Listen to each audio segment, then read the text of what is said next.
Hello, everyone. Welcome to the book of Revelation is So Simple. I'm Robert Payton, and we're doing Revelation chapter 6, the outside of the scroll. Basically, Revelation chapter 6 is about what is written on the outside of the scroll from Revelation 5, verse 1, when Jesus is worthy to open the scroll that has writing on both sides of it, the inside and the outside. Now, Revelation chapter 6, we covered it in Revelation chapter 5, the previous video, that on the outside of the scroll, Jesus had already read what was out on the outside of the scroll before he became the Son of Man. Okay? And when he told his disciples that all of Jerusalem would be destroyed, they were like, when's this going to happen, etc., etc. Jesus basically quoted from the outside what was written on the outside of that scroll.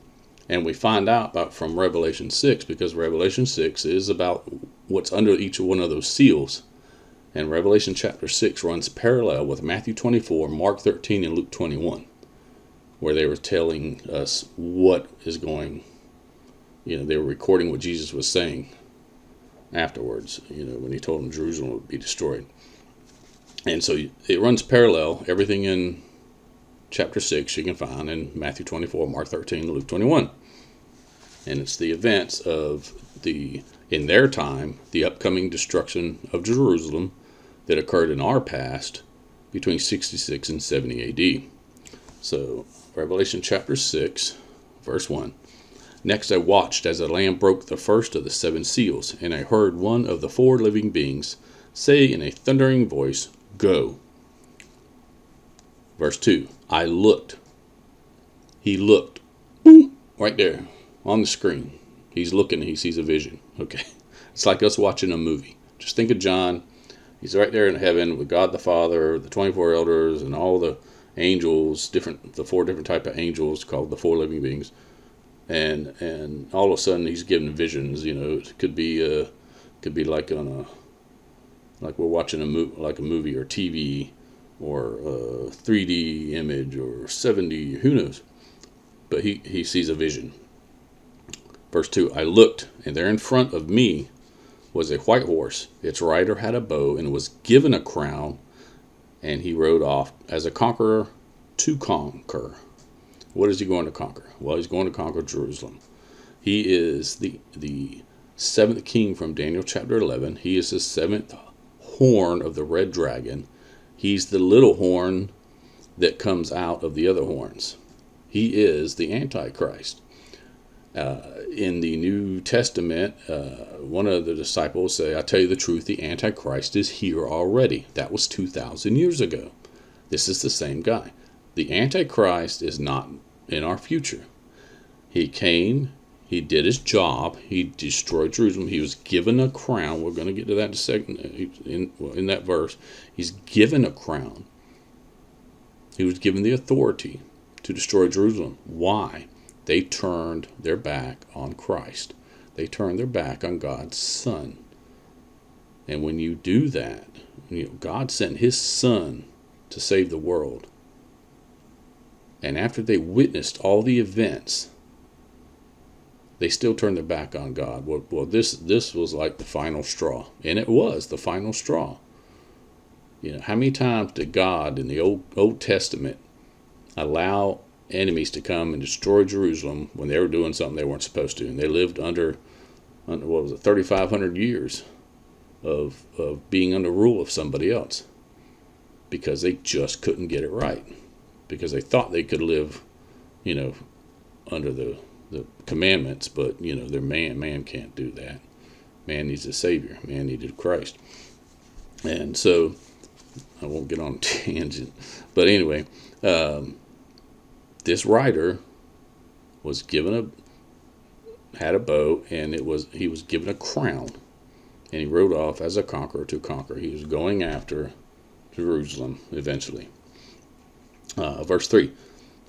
When he broke the second seal, Jesus breaks the second seal on that scroll with writing on the outside. It's rolled up like a rolled up newspaper. I heard the second living being say, "Go." Another horse went out, a red one, and its rider was given the power to take peace away from the earth and make people slaughter each other. He was given a great sword. All right. So here we are, just like we learned in This is one thing that is pretty correct that we learned before. That's war. We got these horses that are war, famine, and death. Except for that first horse, the rider is not Christ; it's the Antichrist. So, and it's this is all back in their time. It has nothing to do with. They don't. Again, like I said before in the other video, they don't care what's going to happen 2,000 years. They don't care about. They don't even know America's going to exist or anything. And they were asking Christ when the sign, the signs and stuff of his return and the end of the age and stuff like that. They didn't know nothing. So they're not interested in it. They're interested in Jerusalem because that's where they live. Just like you would. Someone comes up and says, hey, I tell you the truth, all this around here is going to be destroyed. You're going to be like, why's that? You're listening. All right. War, verse 5. When he broke the third seal, I heard the third living being say, go. I looked, and there in front of me was a black horse, and its rider held in its hands a pair of scales. Verse 6. Then I heard what sounded like a voice from among the four living beings say, 2 pounds of wheat for a day's wages, 6 pounds of barley for the same price, but don't damage the oil or the wine. Now remember, God save a remnant. This is a metaphor, a parabolic. This is probably parabolic, metaphoric, but don't damage the oil and wine. This is God's people that he is going to save from Jerusalem, because he did save a remnant that of those people. Verse 7. When he broke the fourth seal, I heard the voice of the fourth living being say, go. I looked, and there in front of me was a pallid, sickly-looking horse. Its rider's name was Death, and Sheol followed behind him. They were given authority to kill 1/4 of the world by war, by famine, by plagues, and with the wild animals of the earth. War, famine, death. That's what happened to Jerusalem between 66 and 70 AD, the 3.5 years, the 1,260 days. Okay, and don't add up 3.5 years with the 1,260 days and get 7 years or whatever. So there's no coming 7-year tribulation. It's just not scriptural. Verse 9. When the Lamb broke the fifth seal, I saw underneath the altar the souls of those who had been put to death for proclaiming the word of God, that is, for bearing witness. They cried out in a loud voice, Sovereign Ruler, Hakadosh, the true one, how long will it be before you judge the people living on earth and avenge our blood? Verse 11. Each of them was given a white robe, and they were told to wait a little longer, until the full number of their fellow servants could be reached, of their brothers who would be killed just as they were. This is 2,000 years ago. Of their brothers who would be killed. So more is going to future, and of course we've been dying ever since. So these people are still waiting to be taken up in our resurrection. They're waiting on what y'all call the rapture as well, which is the third resurrection. That's another video. All right. Something else I was going to mention about that.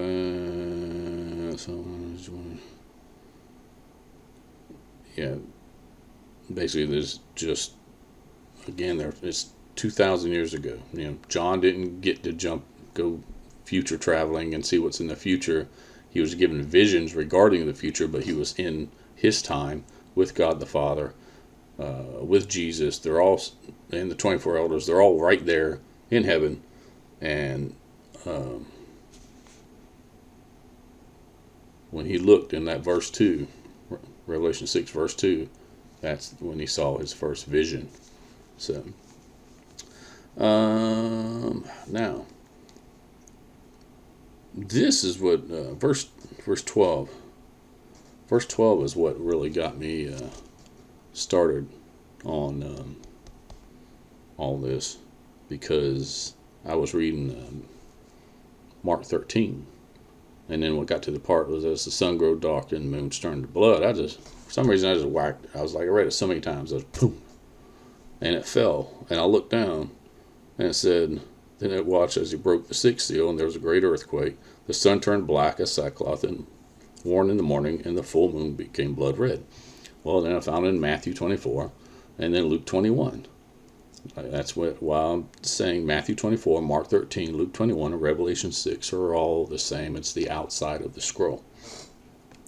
Now notice in verse 12, we broke the sixth seal, there was a great earthquake. Now first there's this great earthquake. Then the sun turned black as sackcloth, worn in mourning, and the full moon became blood red. So this earthquake is whatever causes this earthquake also causes the sun to turn black and the moon to turn to blood red, which I'll cover that when we get to the destruction of the whore of Babylon, because that is exactly what's going on here.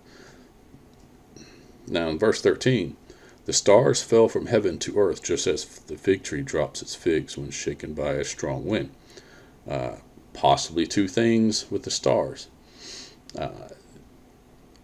When we get to chapter 8 with the the trumpets being blown, and that's the destruction of the whore of Babylon, the first four trumpets and the first four bowls, you're going to find that it sounds a lot like nuclear, like a nuclear detonation or something. Will God allow nuclear weapons? I don't know, but it sounds a lot like them. And it could be the stars that fall from heaven. Now, a lot of people have said this, and it could be true. Another option is during the resurrection, we're taken up to meet the Lord in the air. Well, how is this possible? Well, everyone's resurrected on earth, and then God sends his angels down, stars. And you'll find out God's wrath is not for his people. So when this takes place, before this takes place, he resurrects his people. And when he resurrects them, he sends his angels down. These four type of angels we went through previous video, Revelation chapter 4, the four living beings, is four different types of bazillions and millions and zillions of angels. And they all come down. Everybody's got their own angel.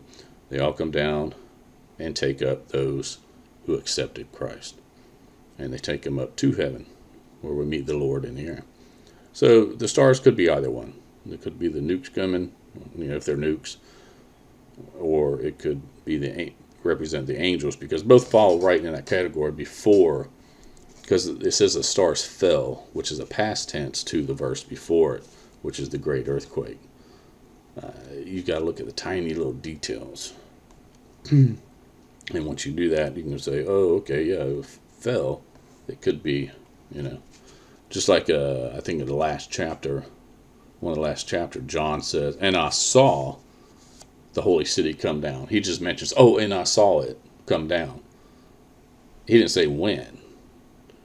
Through studying the visions and everything and putting them in order, you find out that at this time, when Christ and everyone in heaven comes, when Christ comes to set up his millennial reign, that holy city comes with him. And everybody's like, oh, I never heard that. You're crazy. But that's just the way. I mean, what are we going to do? Rule and reign from what? A cloud? No. Plus the tent of witness is there, which is where God the Father is in Revelation 8 and 15. And you've got to, when you start piecing that together, you say, well, how is the tent of witness there?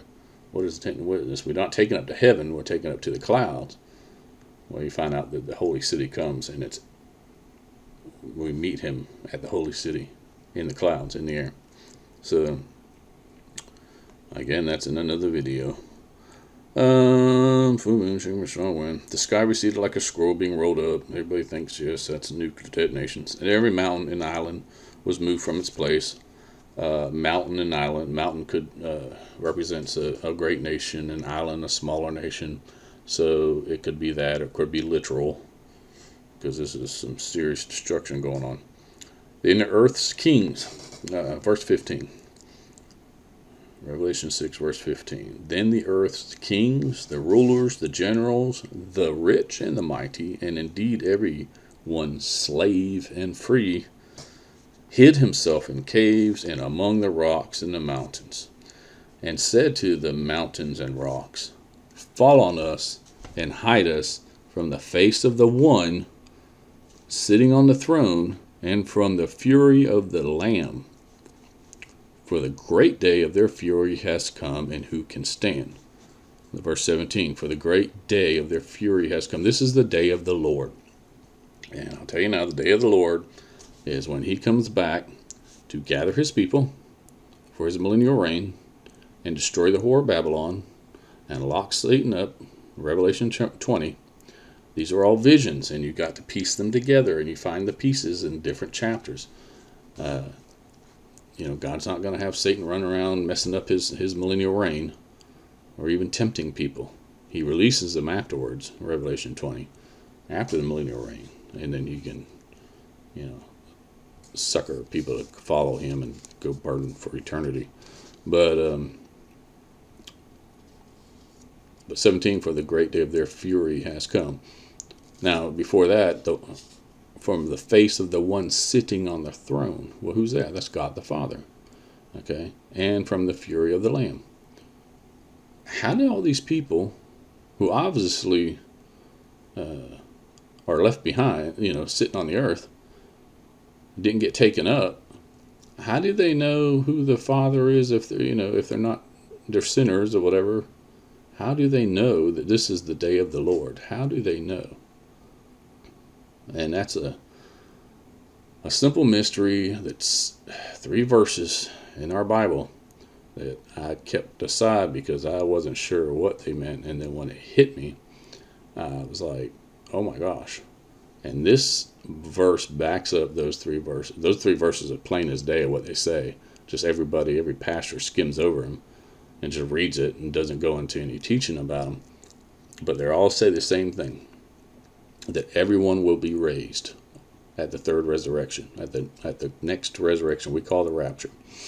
And now I have to cover that again. There's 4 resurrections in the new covenant. 1 Corinthians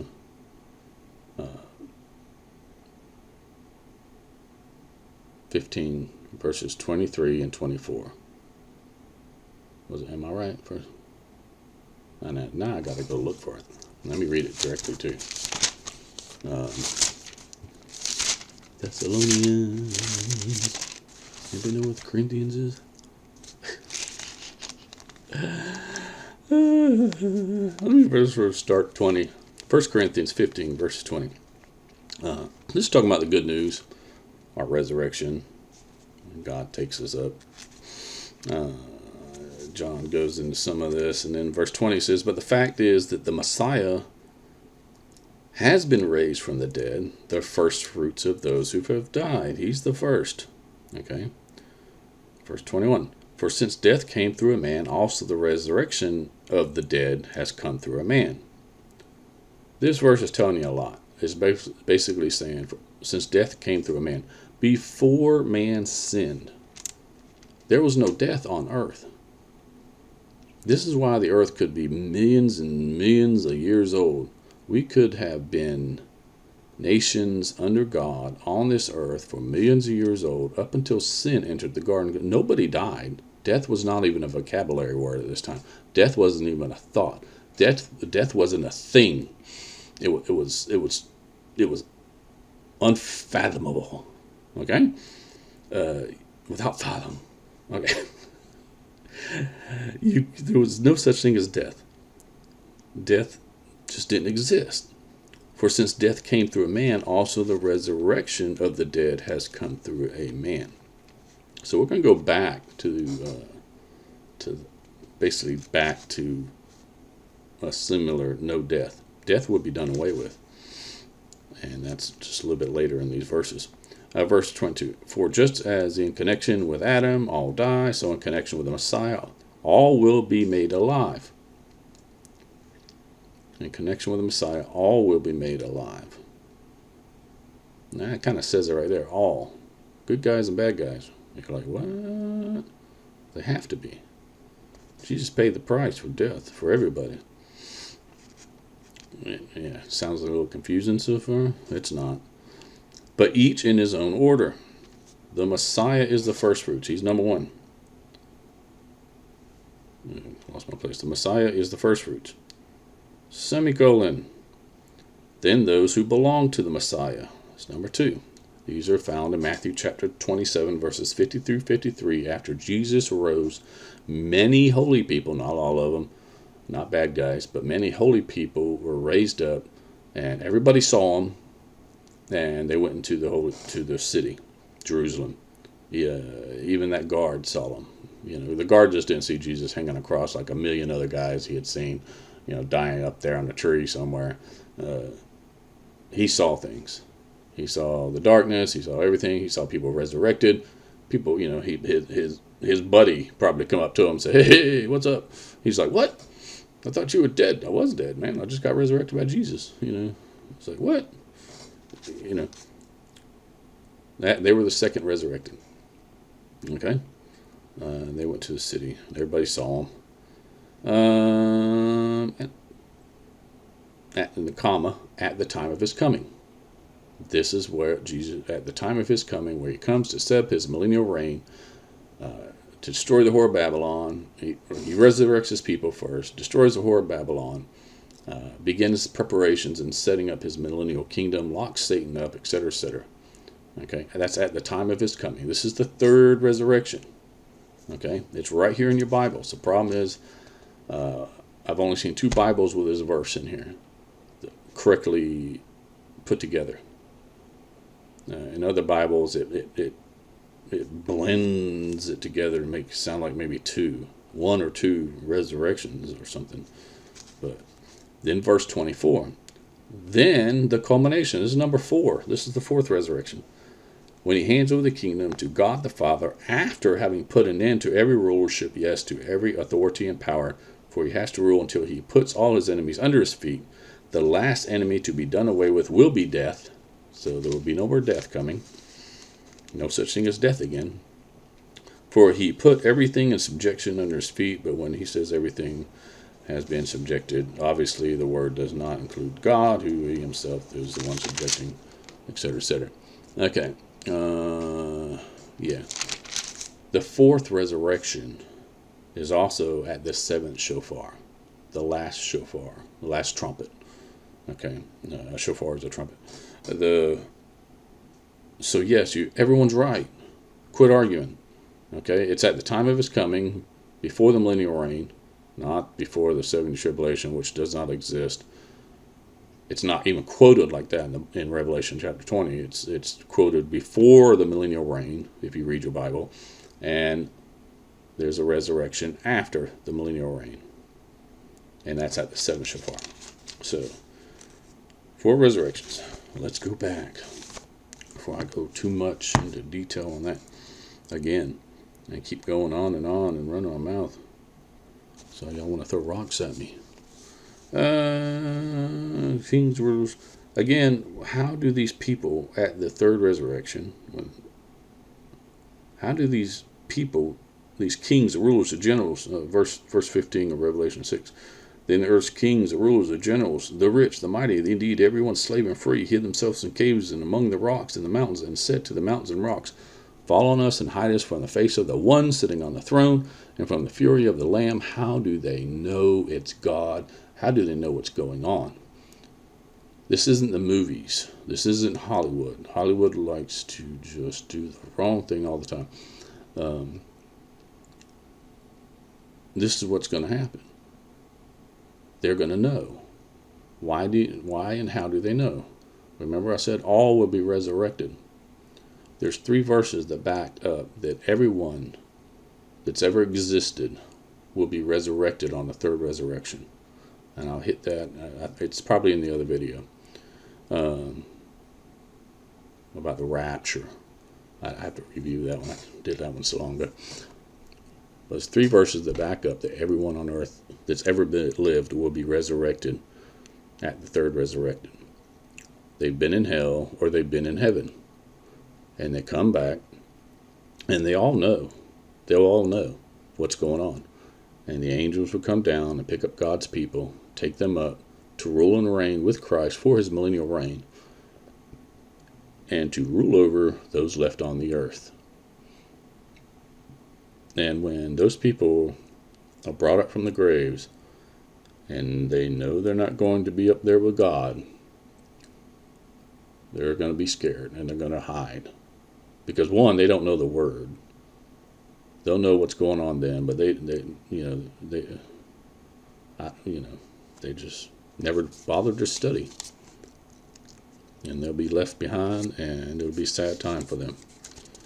And they'll be ruled and reigned over for 1,000 years.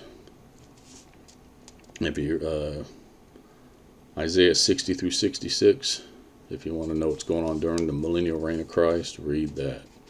And you'll understand that it's not going to be easy for them at all. And they're going to be ruled over with an iron rod. And they just have to do what they're told. Anyway, so chapter 6 is its own little information.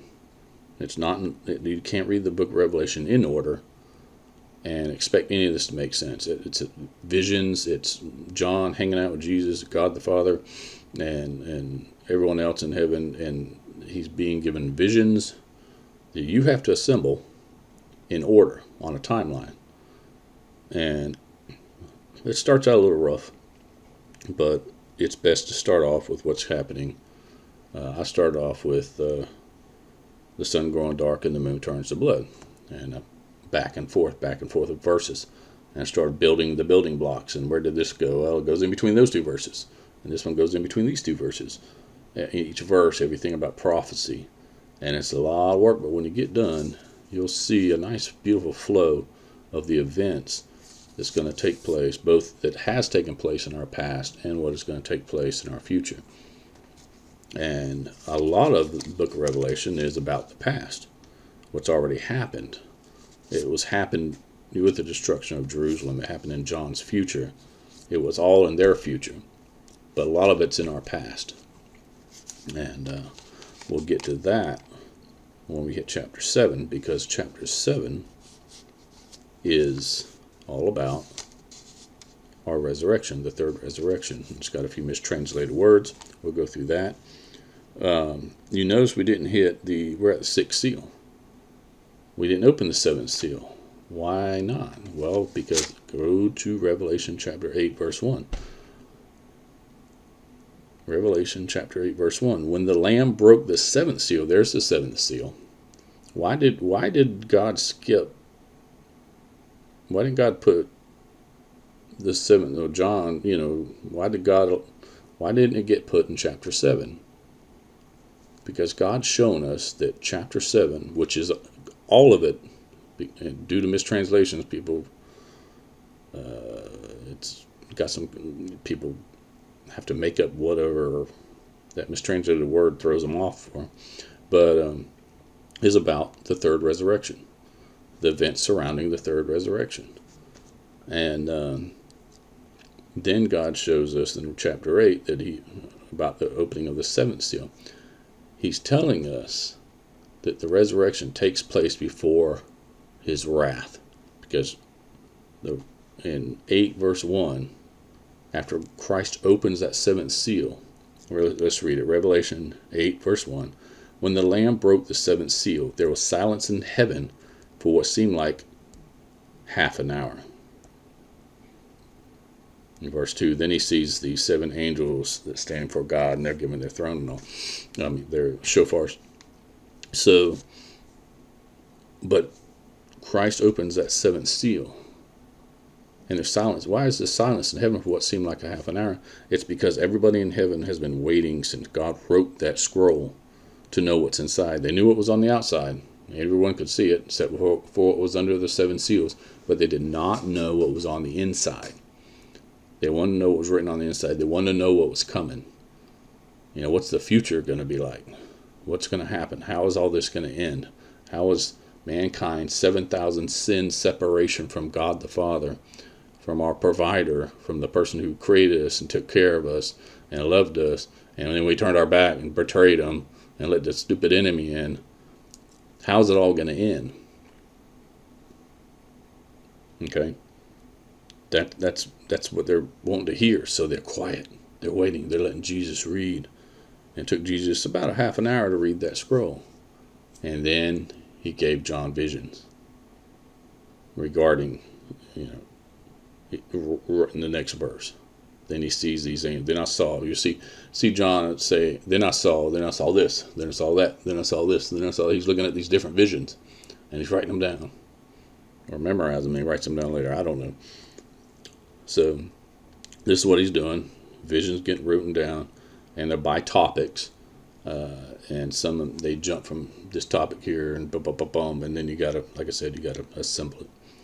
So, but he's letting us know that the resurrection takes place before the wrath, right here, because these angels are the 7 plague angels, and they're receiving their trumpets and bowls, shofars and bowls, to pour them out, and that's gonna be God's wrath, God's fury on the whore of Babylon, because and Satan's getting locked up and everything. We're going to go through that. That's actually in chapter 7. Satan gets locked up before we're resurrected. All right. I hope I covered everything I wanted to cover. If I didn't, well, read the book. I got 2 books available. Both of them are on smashwords.com, smashwords.com. They're free. One of them's Revelations of Grace and Mercy, the truest interpretation of the book of Revelation, and the other one is the book of Revelation is so simple. And both of them are free on Smashwords, and you need to download them soon because that platform's going down, and I don't know if I'm going to put them on the platform that's taking them over, because I don't know anything about it and I'm hearing bad stuff about it. So I'll wait and put them something else, and then I'll start over with all these videos, I guess. Anyway, y'all have a good night, and hopefully y'all will watch this. Have a great night.